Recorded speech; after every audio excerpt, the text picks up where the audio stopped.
श्रोतेहो नमस्कार. कुटुंब स्वास्थ्य या कार्यक्रमात मी ऐश्वर्या पटवर्धन आपलं मनःपूर्वक स्वागत करते. श्रोतेहो, कुटुंब स्वास्थ्य या कार्यक्रमाच्या गेल्या भागापासून आपण अवयवदान पंधरवड्यानिमित्त दुसऱ्याला जगवण्याची संधी अवयवदान याविषयी डॉक्टर हेमा चौधरी यांची मुलाखत ऐकत आहोत. आज याच मुलाखतीचा दुसरा आणि अंतिम भाग आपण ऐकणार आहोत. चला तर सुरुवात करूया मुलाखतीला.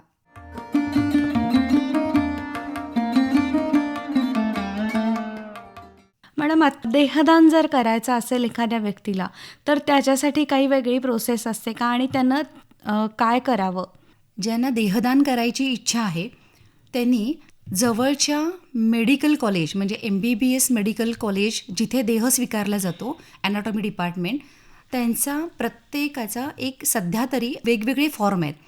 तर मी आता सांगलीसाठी जर बोलायचं म्हटलं तर आपल्या सांगलीमध्ये Miraj MBBS medical college, Bharati MBBS medical college आणि प्रकाश MBBS मेडिकल कॉलेज इथे देह स्वीकारला जातो. त्यामुळं आपल्याला सध्या तरी काय करावं लागतं की ह्या प्रत्येक कॉलेजचा सध्या तरी वेगवेगळा देहदानाचा फॉर्म असतो.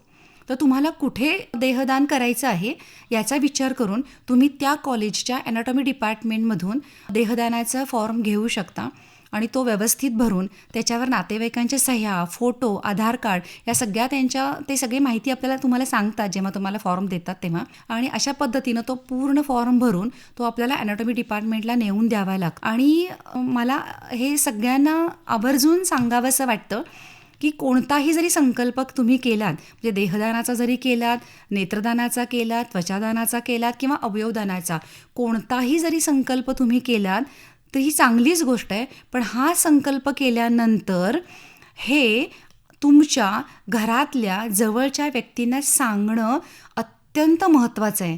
कारण हे कोणतंही दान, आपण मगाचपासून चर्चा ऐकतायच, तर हे सगळं दान आपल्याला मृत्यूपश्चात करायचं आहे. आणि मृत्यूपश्चात आपण दान करायला आपण तिथे अवेलेबल नाही आहे. तर त्यामुळं हे सगळं काम आपल्याला आपल्या मृत्यूनंतर आपल्या जवळच्या घरच्या व्यक्तींनीच करायचं आहे. त्यामुळं कोणताही जरी तुम्ही संकल्प केला तरी मी असा संकल्प केला आहे, माझी अशी करण्याची इच्छा आहे, हे कुटुंबातल्या सर्व व्यक्तींबरोबर बोलणं आणि कुटुंबातल्या व्यक्तींनीसुद्धा त्यांची ही इच्छा आहे, त्यांच्या इच्छेचा आदर करून त्यांच्या मृत्यूनंतर हे काम सफल करणं हे घरातल्या सर्व व्यक्तींची जबाबदारी आहे असं मला वाटतं. अच्छा मॅडम, हे आपण आज अवयवदान देहदान ह्याविषयी बोलतोय, तर याविषयी समाजात खूप सारे गैरसमज असतात किंवा दिसून येतात.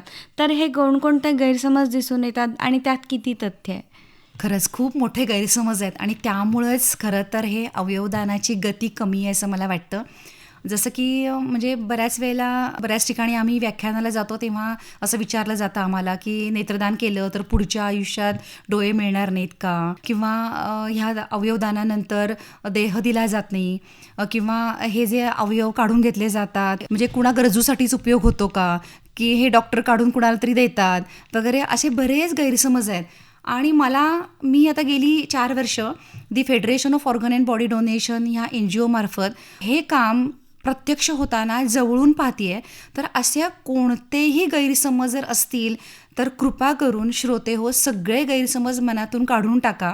मी एक गैरसमज तुमच्या मनातले दूर करण्याचा प्रयत्न करते की जसं की पुढच्या जन्मी हा अवयव मला मिळणार नाही, असा जो गैरसमज आहे तो अत्यंत अत्यंत अत्यंत चुकीचं आहे, लक्षात घ्या. तर तो तुम्ही पहिल्यांदा मनातनं काढून टाका.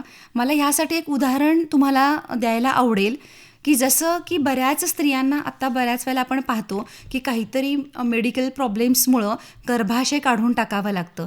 म्हणजे आज आपण जिवंत आहोत आणि काहीतरी कारणाने गर्भाशय काढून टाकले आपण ऑपरेशन करून, म्हणजे आपण तिथे असा विचार करतो का की मला पुढच्या जन्मामध्ये गर्भाशय मिळणार नाही, असा आपण विचार करतो का? नाही ना करत. तर तसंच आहे हाही विचार आपण मनातून काढून टाकला पाहिजे की बाबा पुढच्या जन्मी मला हा ऑर्गन मिळणार नाही, असं काहीही नाही आहे. हे सध्या 21व्या शतकात आपण आहोत. मेडिकल सायन्स एवढं ॲडव्हान्स झालं आहे आणि त्यामुळं आता अवयवदान व्हायला लागलं आहे. म्हणजे एखाद्या व्यक्तीचं धडधडतं हृदय गरजू व्यक्तीच्या शरीरामध्ये परत ते धडधडू शकतं. ह्यापेक्षा मेडिकल ॲडव्हान्स जे काही सायन्स आहे ते आणखीन काय जादू दाखवणार आहे? लक्षात घ्या. त्यामुळं सध्याच्या या सगळ्या मेडिकल ॲडव्हान्स ज्या सर्जरीज होत आहेत त्यामुळं हे अवयवदान शक्य होतं आहे. फार पूर्वी, शेकडो वर्षांपूर्वी हे होत नव्हतं. त्यामुळं काही जर गैरसमज असतील तर हे कृपा करून काढून टाकावेत श्रोत्यांनी, असं मला वाटतं आहे. तर जो दुसरा गैरसमज होता की या बाबतीत पैशांची देवाणघेवाण किंवा काही ऑर्गन्स विकले जातात का, खरीदले जातात का वगैरे असे बरेचसे गैरसमज आहेत, तर तेही लोकांनी काढून टाकावे असं मला वाटतं आहे. आता मी मगाशी माझ्या बोलण्यातनं सांगितलं होतं की नोटो, रोटो, सोटो, ZTCC अशी ही सगळी शासकीय यंत्रणा आहे याच्यामागे. आणि थोटा ॲक्ट म्हणजे काय आहे तर transplantation of human organ and tissue act, जो 1994 साली पहिल्यांदा चालू झाला. आणि त्या ॲक्टनुसार आता human organs donation and transplantation सगळं नियंत्रित होत असतं. त्यामुळं इथे कुठेही याबद्दलचा गैरव्यवहार होत नाही अशी मी ग्वाही माझ्या वतीनं तुम्हाला देते. अच्छा. बऱ्याच जणांना असं वाटतं की आमच्या धर्मामध्ये याची परवानगी नाही, तर तसं काही नाही आहे. माणुसकी हा फार मोठा धर्म आहे. एका माणसानं दुसऱ्या माणसासाठी काहीतरी करणं, आपल्या जिवंतपणीसुद्धा आणि मृत्यूपश्चातसुद्धा, हेच आपण, मला वाटते, सगळ्यांनी मानवता धर्म हा सगळ्यात श्रेष्ठ धर्म आहे असं समजून सगळ्या धर्मांनी ह्या माणुसकीला, म्हणजे ज्याला आपण ह्युमॅनिटी म्हणतो, एक नोबल कार्य आहे आणि सगळ्या धर्मांनी ह्याला मान्यता दिलेली आहे. त्यामुळं कुठल्याच धर्मात याच्यासाठी धर्माची अडसर नसेल असं आपल्या सर्वांना वाटतंय आणि मलाही वाटतंय.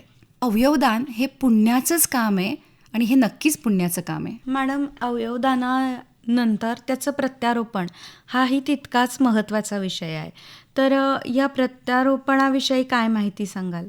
एखाद्या ब्रेन डेथ व्यक्तीच्या शरीरातून जेव्हा ती फॅमिली ऑर्गन डोनेशनसाठी संमती देते तेव्हा हे पोटेन्शियल ऑर्गन्स, म्हणजे चांगले ऑर्गन्स, दुसऱ्या गरजू व्यक्तीच्या शरीरामध्ये ऑपरेशन करून बसवले जातात आणि ह्यालाच आपण ट्रान्सप्लांटेशन असं म्हणतो. तर मग या गरजू रुग्णांनी काय करायचं आहे, कुठे नोंदणी करायची आहे, तर जिथे ट्रान्सप्लांट होतात अशा हॉस्पिटलमध्ये अशा गरजू रुग्णांनी पहिल्यांदा नोंदणी करावी लागते आणि मगच त्या वेटिंग लिस्टप्रमाणे ह्या अवयवांचं, म्हणजे ज्या व्यक्तींनी दान केलेलं आहे अशा व्यक्तींच्या दान केलेल्या ऑर्गन्सचं अलोकेशन आणि डिस्ट्रीब्युशन हे कायद्यानुसार, क्रमानुसार होत असतं.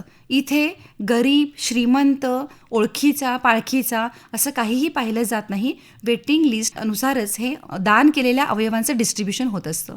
मॅडम, ह्या अवयवदानानंतरचं प्रत्यारोपणासाठी कोणती शासकीय यंत्रणा काम करते का आणि ती कशा प्रकारे काम करते? मी मगाशी सांगितल्याप्रमाणे नोटो, रोटो, सोटो आणि ZTCC, तर आपण पुणे रिजनमध्ये येतो आणि पुण्याच्या ZTCC अंडर आपलं या पुणे रिजनचं सर्व काम होत असतं.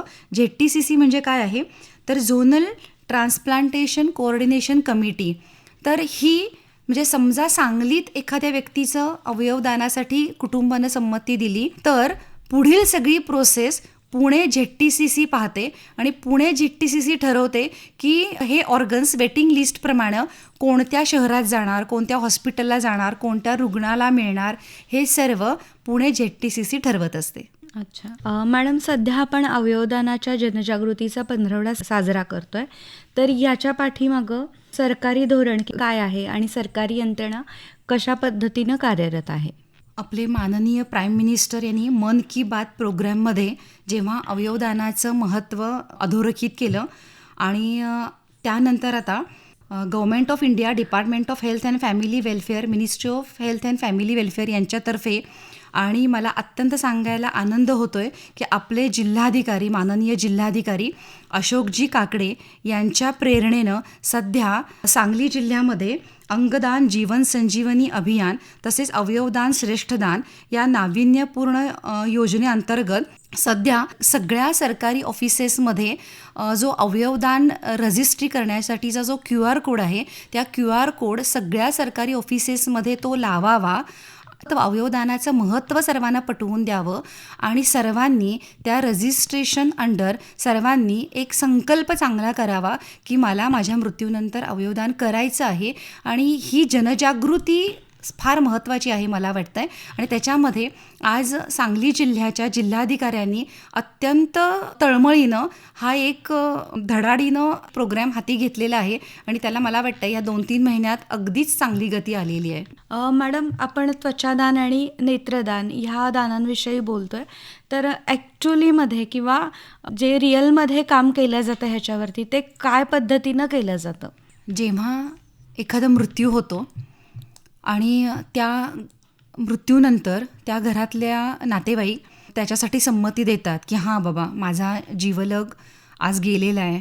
ॲक्च्युली हा खरं तर खूप दुःखद प्रसंग असतो फॅमिलीसाठी आणि अशा दुःखद प्रसंगी मानवतावादी दृष्टिकोनातनं जेव्हा ते फॅमिलीतले लोक नेत्रदानासाठी किंवा त्वचादानासाठी संमती देतात आणि एखादा कॉल आम्हाला येतो की मॅडम असं असं नेत्रदानासाठी फॅमिली तयार आहे.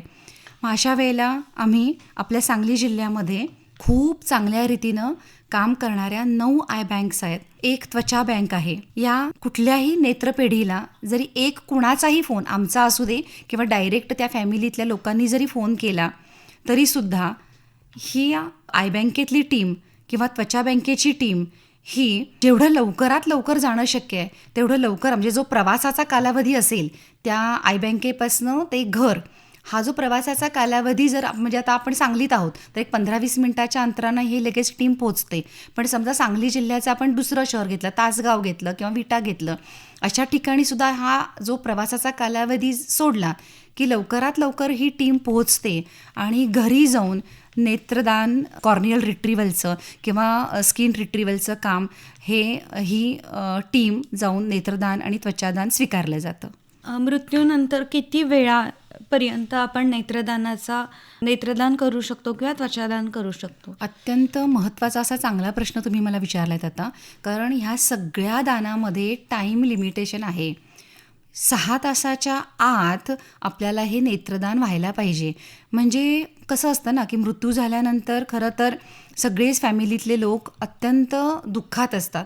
अशा वेळेला कुणीतरी मित्रमंडळींपैकी गल्लीतल्या लोकांनी, जवळच्या नातेवाईकांनी त्यांना हे आपण थोडंसं सुचवावं लागतं की बाबा असा दुःखद प्रसंग तुमच्यावर आला आहे, पण तुमचा व्यक्ती आज म्हणजे नेत्ररूपानं जिवंत राहू शकतो किंवा त्या व्यक्तीची त्वचा ही कुठल्या तरी बर्न पेशंटला जीवनदान ठरू शकते किंवा जेव्हा असा ब्रेन डेथचा प्रसंग येतो तेव्हा अशा प्रसंगी तुमच्यावर खूप मोठं दुःखाचा डोंगर कोसळला आहे, पण तुमचा व्यक्ती आज अवयवरूपानं कुठल्या तरी व्यक्तीच्या शरीरात जिवंत राहू शकतो, म्हणजे तो जिवंतच राहणार आहे ना.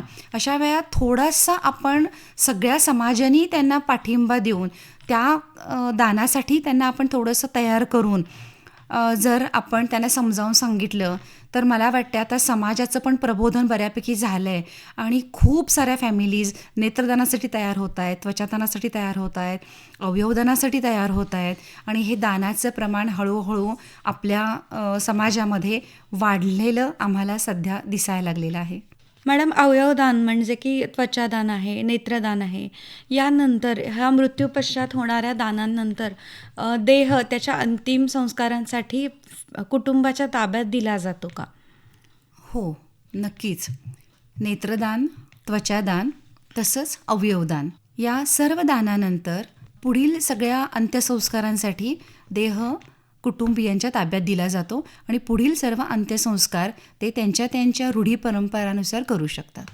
मॅडम, एखाद्या व्यक्तीनं नेत्रदान किंवा त्वचादानाचा फॉर्म स्वतःहून भरला नाही आहे, तर अशा केसेसमध्ये त्याची घरची जवळची जी व्यक्ती असते किंवा घरचे नातेवाईक असतात, कुटुंबीय असतात, ते त्याच्या वतीनं किंवा त्या मृत झालेल्या व्यक्तीच्या नेत्रदानाची किंवा त्वचादानाचा निर्णय किंवा जबाबदारी घेऊ शकतात का? नक्कीच. आणि हा खूप महत्त्वाचा प्रश्न आहे.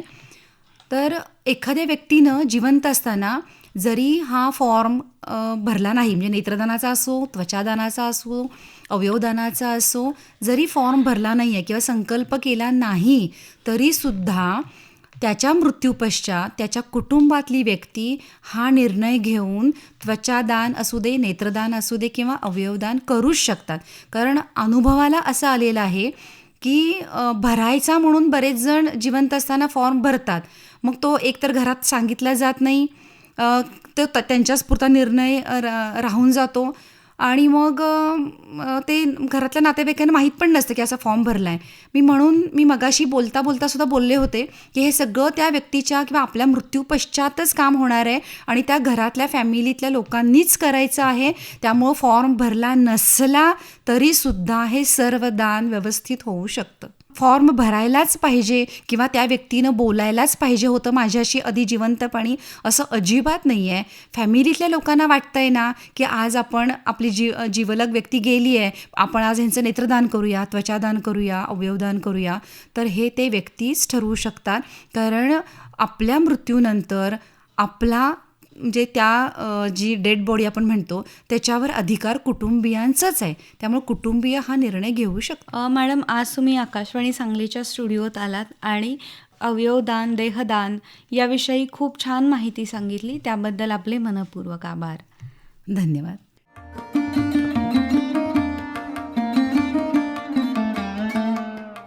श्रोतेहो, कुटुंब स्वास्थ्य या कार्यक्रमात आत्ताच आपण अवयवदान पंधरवड्यानिमित्त दुसऱ्याला जगवण्याची संधी, अवयवदान याविषयी डॉक्टर हेमा चौधरी यांची ऐश्वर्या पटवर्धन यांनी घेतलेल्या मुलाखतीचा दुसरा आणि अंतिम भाग ऐकला.